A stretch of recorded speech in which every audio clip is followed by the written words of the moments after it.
الحمد لله الذي هدانا لهذا وما كنا لنهتدي لولا أن هدانا الله أما بعد بسم الله الرحمن الرحيم. Welcome to تفسیر سیشن. انشاءاللہ تعالی اس سیشن میں ہم سارے قرآن کا تفسیر آپ لوگوں کو پڑھائیں گے اور پارہ ترتیب سے ہوگی، مطلب پارہ وائز ہم جو ہے نا ایک ایک پارہ کا تفسیر آپ لوگوں کے سامنے جو ہے نا ذکر کریں گے، اور امید ہے انشاءاللہ آپ لوگوں کو اس سے بہت زیادہ فائدہ ہوگا. اور یہ جو تفسیر ہے یہ ایک جامع انداز سے ہوگا، یعنی بہت مختصر ہوگا، جس کو مطلب ہم انگریزی میں جو ہے نا دا بریف سمری بھی کہہ سکتی ہے. تو سارے پارے کا مطلب جو پارہ ہوتا ہے نا، پہلا پارٹ آف دا قرآن، اس کا نچوڑ نکال کر ہم آپ لوگوں کو بتائیں گے کہ پہلے پارہ میں، دوسری پارہ میں، تیسری پارہ میں جو اہم مضامین اللہ نے ہائی لائٹ کی ہے، مینشن کی ہے، میں ان مضامین کو آپ لوگوں کے سامنے ذکر کروں گا. تو آتے ہیں پہلے پارہ کو. بسم اللہ الرحمن الرحیم. اس پارے میں اللہ رب العزت نے 5 اہم مضامین کو ذکر کیا ہے. فرسٹ نمبر، اللہ نے انسانوں کی تقسیم کی ہے. سیکنڈ نمبر، اعجاز قرآن، اللہ نے قرآن بطور معجزہ بیان کیا ہے کہ قرآن معجز کیسے ہے، قرآن معجزہ کیسے ہے. تھرڈ نمبر، اللہ نے پھر اس کے بعد حضرت آدم علیہ السلام کی تخلیق کا قصہ ذکر کیا ہے. اینڈ فورتھ نمبر اہم مضمون وہ ہے اللہ رب العزت نے بنی اسرائیل کے احوال کا بیان کی ہے، مطلب ان کے کچھ حوادثات، کچھ احوال جو ہے نا اللہ نے مینشن کی ہے. اور اس پارے کے آخر میں پھر اللہ رب العزت نے حضرت ابراہیم علیہ السلام کا قصہ ذکر کیا ہے. اب آتی ہے فرسٹ ٹپ پر. سب سے پہلے اللہ نے انسانوں کی تقسیم اس پارے میں کی ہے، جو کہ سب سے مطلب پہلا مضمون ہے اس پارے کا. اس میں اللہ رب العزت نے انسانوں کو 3 گروہوں میں تقسیم کیا ہے. نمبر 1 مومنین، نمبر 2 کافرین، نمبر 3 منافقین. پھر اس کے بعد اللہ رب العزت نے یہ فرسٹ رکوع میں اللہ نے بیان کی ہے.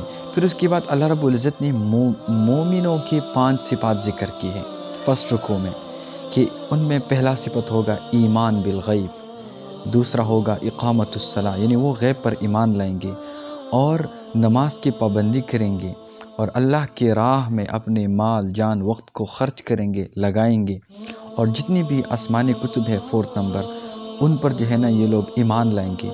اور بعث بعد الموت، یعنی آخرت کی، جن پر یہ مومن لوگ جو ہے نا ایمان لاتے ہیں، ایمان والے.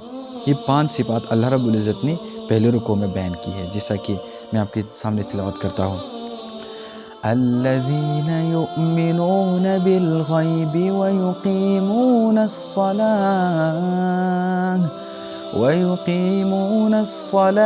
ومما رزقناہم ينفقون.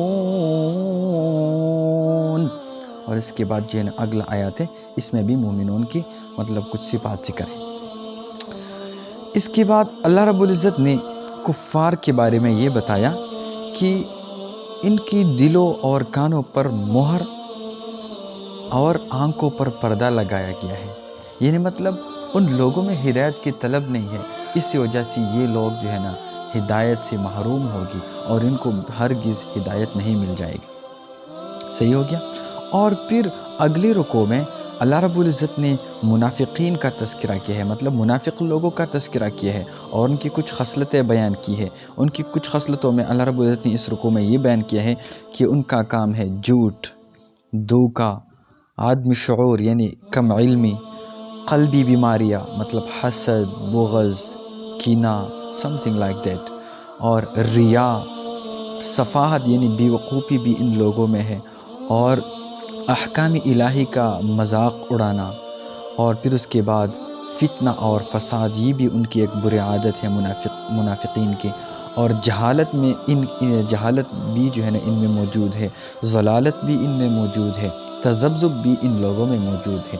تذبذب کا مطلب یہ ہوتا ہے کہ ایک حالت میں اپنے آپ کو جو ہے نا ایمان والے ظاہر کر دیتا ہے جب کفار کے پاس ہوتا ہے، دوسرا حالت آتا ہے تو ان میں جو ہے نا اپنے آپ کو مطلب منافق اور کافر جو ہے نا قرار دیتا ہے۔ تو تذبذب میں ہوتا ہے، مطلب شک میں ہوتے ہیں، کبھی کہتے ہیں کہ میں ایمان والا ہوں، کبھی کہتا ہے میں غیر ایمان والا ہوں۔ تو یہ جو ہے نا پہلی بات ہوئی، انسانوں کی تقسیم اللہ نے ان 3 چیزوں میں کی ہے۔ دوسری بات جو کہ اللہ رب العزت نے ایک اہم مضمون بھی ہے، اللہ رب العزت نے اس بارے میں ذکر کیا، وہ اعجاز قرآن، یعنی قرآن کا معجز ہونا، یعنی قرآن کے کلام کی طرح کوئی بھی جو ہے نا کلام نہیں بنا سکتا۔ دیکھیے، جن صورتوں میں قرآن کی عظمت بیان ہوئی ہے ان کے شروع میں حروف مقطعات ہے۔ حروف مقطعات کیا، میں آپ کو بتاتا ہوں۔ حروف مقطعات جیسا کہ آپ لوگ تلاوت کرتے، بعض صورتوں کے ابتدا میں آتا ہے الف لام میم، الف لام میم صاد، الف لام را، یاسین، قاف، نون، کاف ہا یا عین صاد، الف لام را ایٹسیکٹرا۔ ان حروف کو حروف مقطعات کہتی ہے۔ تو ان حروفوں کا مقصد یہ ہے کہ اللہ رب العزت بتاتا ہے کہ انہی حروفوں سے میرا کلام بھی بنتا ہے اور آپ لوگوں کا کلام بھی ان حروفوں سے بنتا ہے۔ اگر آپ لوگوں میں ہمت ہے، میرا چیلنج قبول کرو اور میرے کلام جیسا کلام بناؤ۔ اور دیکھیں، جن صورتوں کی ابتدا میں یہ حروف مقطعات آتا ہے ان صورتوں میں اکثر مضمون جو ہے نا یہ ہوتا ہے کہ اللہ قرآن کا معجز ہونا ثابت کرنا چاہتا ہے کہ یہ قرآن معجز کتاب ہے، آپ لوگ میرے کلام جیسا کلام بنانے سے عاجز ہو۔ تو دوسرا اہم مضمون تھا اعجاز قرآن۔ تیسرا اہم مضمون اللہ رب العزت نے اس بارے میں بیان کیا ہے، وہ ہے حضرت آدم علیہ السلام کا قصہ، جو کہ اس کا تخلیق کا قصہ ہے، کہ مطلب اللہ تعالیٰ کا آدم علیہ السلام کو خلیفہ بنایا، جو کہ بہت مشہور قصہ ہے۔ پھر فرشتوں کا انسان کو فسادی کہنا، فرشتوں نے کہا کہ یہ زمین میں فساد کریں گا، کہ ان لوگوں نے ایکسپیرینس کیا تھا جنات کا، کہ انسان سے پہلے جو ہے نا اس زمین میں جنات رہتے تھے، اور فرشتوں نے مطلب ان کا جو فساد تھا، جو ضلالت تھا، فتنہ تھا، ان لوگوں نے دیکھا تھا۔ تو ان لوگوں نے قیاس کر کے بتایا کہ اللہ یہ انسان بھی دنیا میں جو ہے نا فساد کرے گا، لہٰذا اس کی تخلیق کا کیا مقصد ہے، مطلب اس کا کوئی فائدہ نہیں ہے، یہ بھی فساد کرے گا۔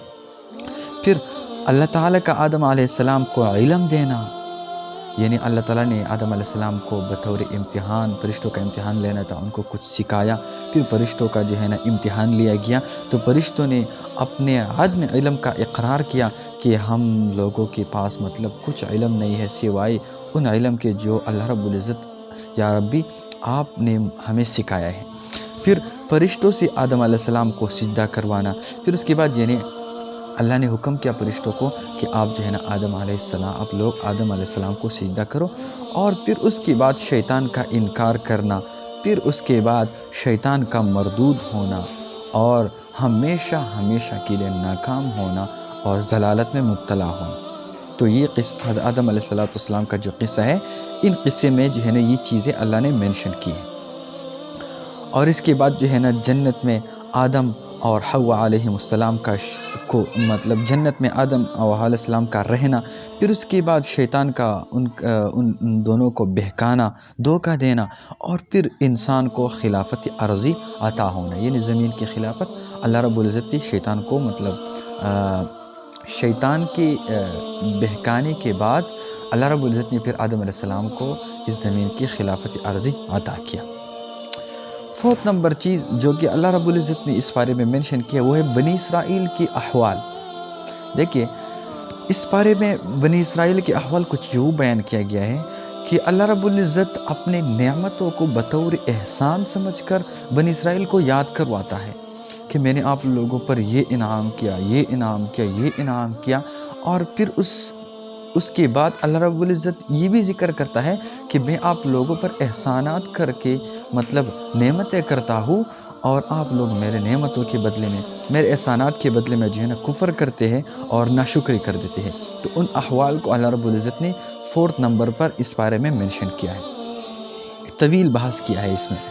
اور اس بارے کے لاسٹ میں پھر اللہ رب العزت نے حضرت ابراہیم علیہ السلام کا قصہ بیان کیا ہے. وہ قصہ بھی بہت مشہور ہے کہ حضرت ابراہیم علیہ السلام کا اپنے بیٹے کے ساتھ مل کر خانہ کعبہ کی تعمیر کرنا اور پھر اللہ کے بارگاہ میں اسے قبول کروانا اور حج کے احکامات کو جو ہے نا نازل کروانا. اور یہ اس پارے کے لاسٹ مضمون ہے جو اللہ رب العزت نے اس پارے میں مینشن کیا ہے. تو ایک بار پھر میں آپ لوگوں کے سامنے بتاتا ہوں کہ اللہ رب العزت نے اس بارے میں 5 اہم مضامین ذکر کی تھی. ایک تھا اقسام انسان.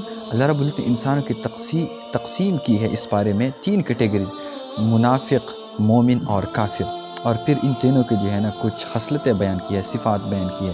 پھر اس کے بعد اعجاز قرآن کہ قرآن معجز کیسا ہے. پھر اس کے بعد حضرت آدم علیہ السلام کا قصہ بیان کیا. پھر اس کے بعد بنی اسرائیل کی کچھ احوال بیان کی. پھر اس کے بعد حضرت ابراہیم علیہ السلام کا قصہ بیان کیا ہے. اور یہ اس پارے کا اینڈ ہے. اس کے بعد جو ہے نا اللہ رب العزت نے کچھ مختصر سا چیزیں ذکر کی ہیں جو کہ مطلب حضرت ابراہیم علیہ السلام کا جو قصہ ہے خانہ کعبہ کی تعمیر، اس میں جو ہے نا یہ شامل ہے. تو یہ ہمارا پہلا پارے کا تفسیر تھا. Hope you understand this. انشاءاللہ جزاکم اللہ خیر. احسن الجزاء. وآخر دعواہم ان الحمد للہ رب العالمین.